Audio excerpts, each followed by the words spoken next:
próximo viernes se celebrará una misa extra todos los viernes a las 6:30 de la mañana con una charla posterior. En esta misa se convoca a los varones para que hagan pues su plan de penitencias de Sextuagésima y luego ya serán las cuaresmales.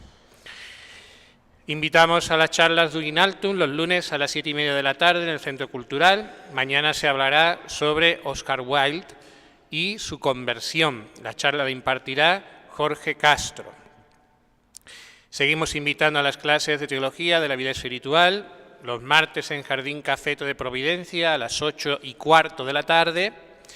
El sábado 22 será la fiesta de la Cátedra de San Pedro en Antioquía, que para la fraternidad es fiesta de primera clase. Y por eso habrá misa cantada a las 12:30 aquí, en Nuestra Señora del Pilar. El próximo domingo habrá una colecta especial para sufragar los gastos del Centro Cultural Isabel la Católica. Agradecemos su generosidad. Y por último, el sábado que viene será la reunión del Apostolado de Niños, Giorgio Frassati, y saldrá de aquí a las 12. De la primera carta del apóstol San Pablo a los Corintios: hermanos, ¿no sabéis que los que corren en el estadio corren todos? Ciertamente, pero solo uno recibe el premio. Corred de modo que lo ganéis. Y todo el que lucha en la palestra se abstiene de todo. Ellos para alcanzar ciertamente una corona corruptible. Nosotros, en cambio, por una incorruptible. Yo también corro, pero no a la aventura. Lucho, pero no como si azotara al aire, sino que castigo mi cuerpo y lo reduzco a servidumbre, no sea que habiendo predicado a los demás sea yo mismo hallado réprobo. Porque no quiero, hermanos, que ignoréis que nuestros padres caminaron todos bajo la nube y pasaron todos el mar y fueron bautizados todos por Moisés en la nube y en el mar y todos comieron el mismo manjar espiritual y todos bebieron la misma bebida espiritual porque bebían de la piedra espiritual que los seguía y esta piedra era Cristo. Pero muchos de ellos no agradaron a Dios.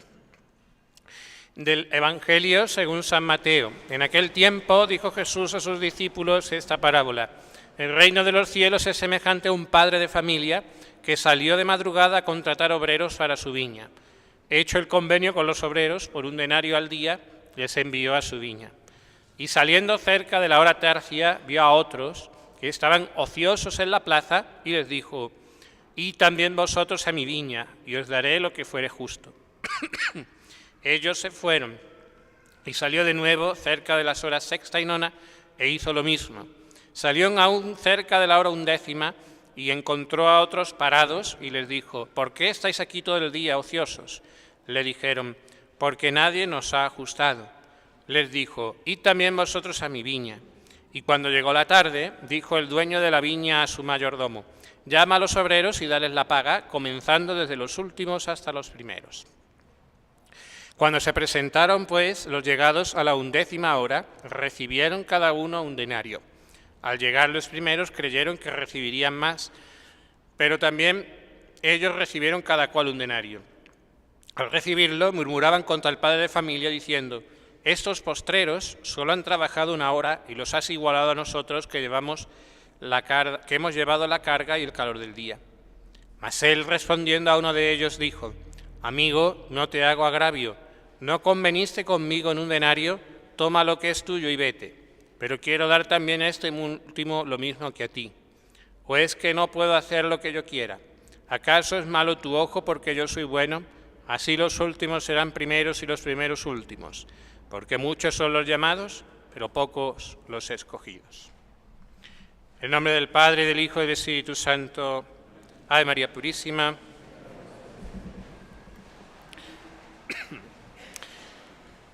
Como decía en los avisos, comenzamos hoy el tiempo de Septuagésima, un tiempo que tradicionalmente la Iglesia instituyó para hacer como un puente entre el tiempo después de Epifanía, todavía con las resonancias de las alegrías navideñas, y el tiempo cuaresmal, el tiempo de las austeridades, de la penitencia, de tal manera que el salto no fuera tan brusco y se comenzara en una etapa de unas penitencias más aliviadas, por así decir, no tan rigurosas como luego en el tiempo cuaresmal.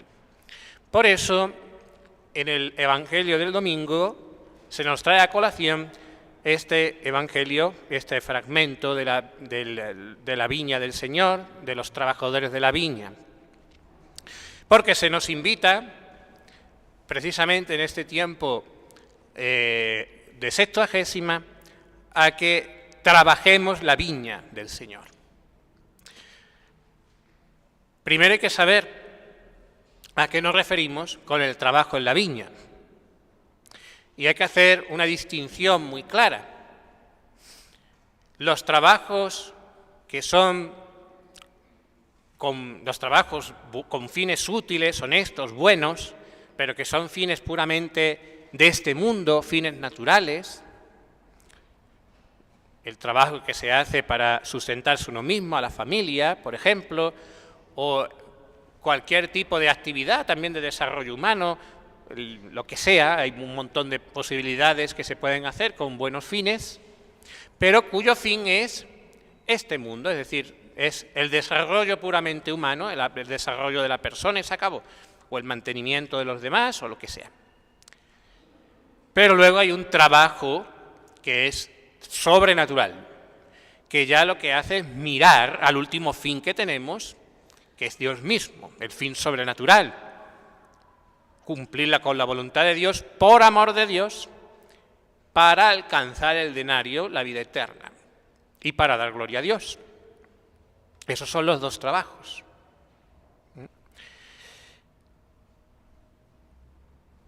¿Quiénes son entonces los que están ociosos en la plaza sin trabajar y a los que el dueño de la viña va llamando para que se incorporen a ese trabajo de la viña? Son aquellos que aún no trabajan en la viña del Señor, es decir, aquellos que no procuran su salvación todavía, porque no tienen fe o no tienen caridad, que son necesarias para la salvación. No están cuidando su vida espiritual, no están haciéndolo todo, no están ofreciendo su vida por amor de Dios. Puede que sean excelentes trabajadores en el sentido puramente humano,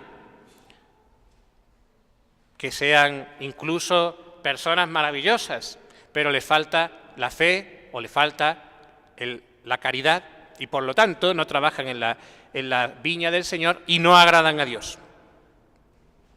Y entonces el Señor les llama para que se incorporen a la viña, para que por medio de su gracia les llama para que se incorporen a la viña, para que puedan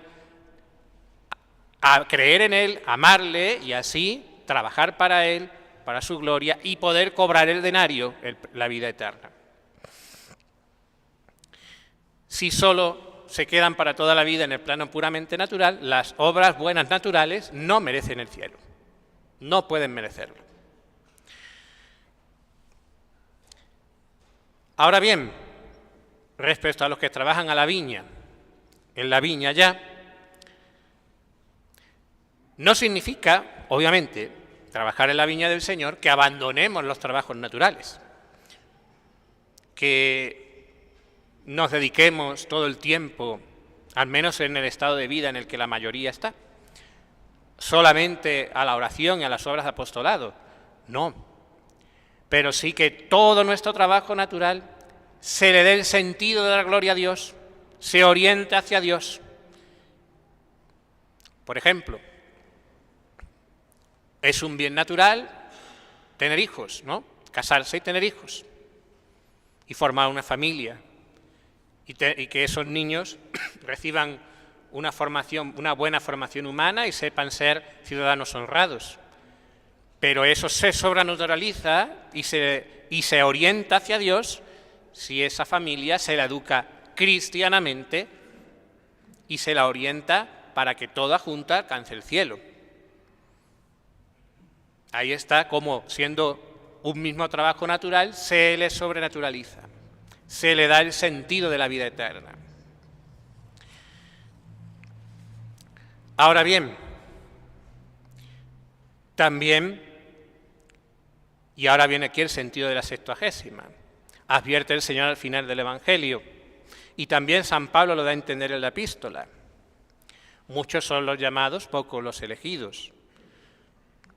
¿No sabéis que los que corren en el estadio corren todos ciertamente, pero solo uno recibe el premio? Corred de modo que lo ganéis. Todo el que lucha en la palestra se abstiene de todo. Ellos para alcanzar una corona que se pudre, se corrompe, nosotros por una corona que no se corrompe, porque es el cielo el premio eterno. Es decir, aquí se nos está advirtiendo de otra cosa, y es que aunque podamos pensar que estamos trabajando en la viña del Señor, se nos puede escapar que esas cosas que hacemos pensando que estamos haciéndolas para agradar a Dios, realmente carecen de aquello que les da vida, que es el amor de Dios, la caridad. Y por lo tanto están muertos. Por ejemplo, si hacemos grandes obras de apostolado, pero esas obras no están movidas por el amor, por la caridad. Si no se bañan en la oración y en la penitencia, ¿qué va a ocurrir? Pues son obras que sí, que en principio son obras buenas, son obras pensadas para la gloria de Dios, pero como no se están haciendo por amor de Dios, sino que ya se cuela el amor propio, se cuela el querer lucirse o mil motivos que pueda haber, ya esas obras van a quedar o sin fruto o con muy poquito fruto.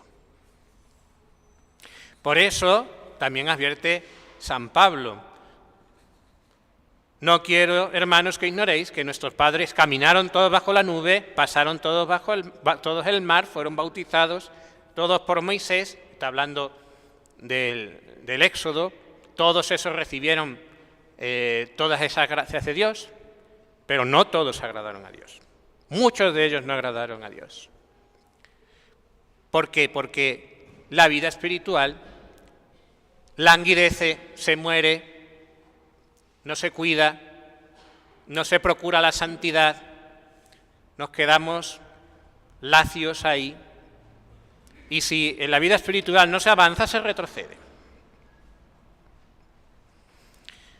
Por eso, en el tiempo de Septuagésima, y más adelante la Cuaresma, se nos recuerda la necesidad de la conversión y se nos recuerda la necesidad de la oración y de la penitencia.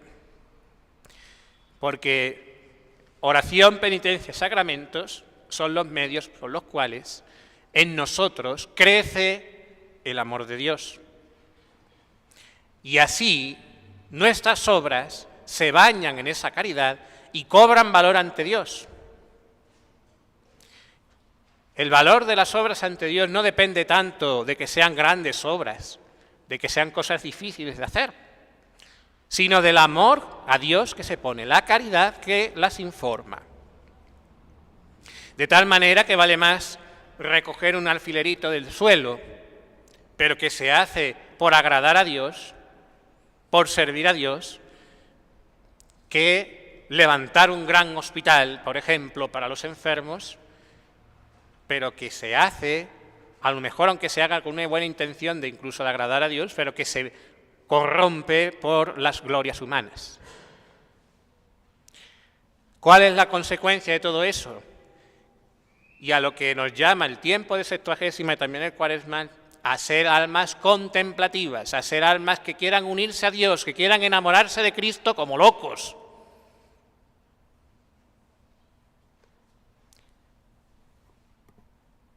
Dice el Evangelio: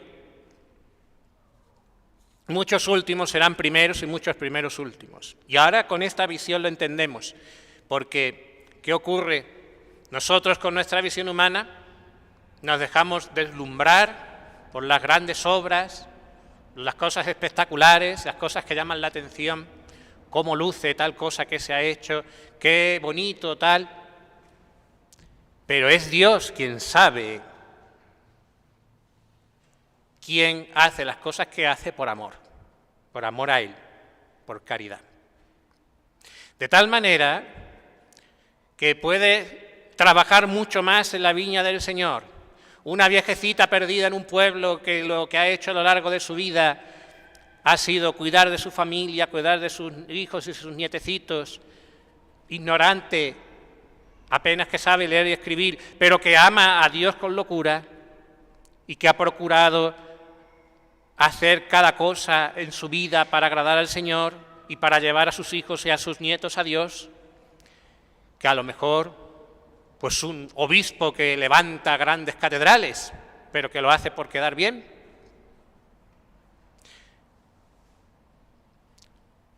Por eso aquí llegamos al extremo ya último de cómo, por ejemplo, el alma contemplativa por naturaleza, podríamos decir, la vida contemplativa, la monjita carmelita allí en su convento, que dedica su vida a dar gloria a Dios, a rezar, a sacrificarse, allí escondida, que nadie sabe de ella, que allí vive toda su vida, una vida sencillísima, pero que vive toda su vida unida a Dios en un gran amor. Esa monjita trabaja más por la gloria de Dios y en la viña del Señor, pues que muchos de nosotros, a lo mejor, que no amamos a Dios igual y se nos cuelan muchos respetos humanos y pensamientos humanos. Pero en esta vida nadie lo va a saber, lo sabremos en la otra. Por eso, para este tiempo de Sextuagésima, tomemos como modelo a nuestra Madre Santísima y a nuestro Padre y Señor San José. Ellos son claro ejemplo de todo esto. Ellos son los mejores trabajadores de la viña del Señor, mejores que los apóstoles, que dieron su vida predicando el Evangelio por el mundo conocido. ¿Por qué? Porque la contemplación que tuvieron y que tienen ellos dos, el amor de Dios que ellos tienen, supera con mucho a lo de los apóstoles. Su vida fue mucho más sencilla. No fueron por ahí convirtiendo a millones, bueno, a millones, a miles, como hicieron los apóstoles. Sí. Pero la unión que tenía y que tiene nuestra Madre Santísima, nuestro Padre y Señor, San José, en esa vida oculta de Nazaret, una vida sencillísima que nada brilla a los ojos de los hombres, supera en altura de contemplación y de amor a su Hijo y en la misión, por ser los más unidos al misterio de la encarnación y de la redención, al de los propios apóstoles. Una vida sencillísima a los ojos de los hombres, las vidas más agradables a los ojos de Dios. Pidámosles a ellos dos que en esta Sextuagésima nos dediquemos a crecer en la penitencia, en la oración, para con ello ser almas verdaderamente contemplativas, enamoradas de nuestro Señor, que se esfuercen por trabajar en la viña de nuestro Señor. En el nombre del Padre, y del Hijo, y del Espíritu Santo. Amén.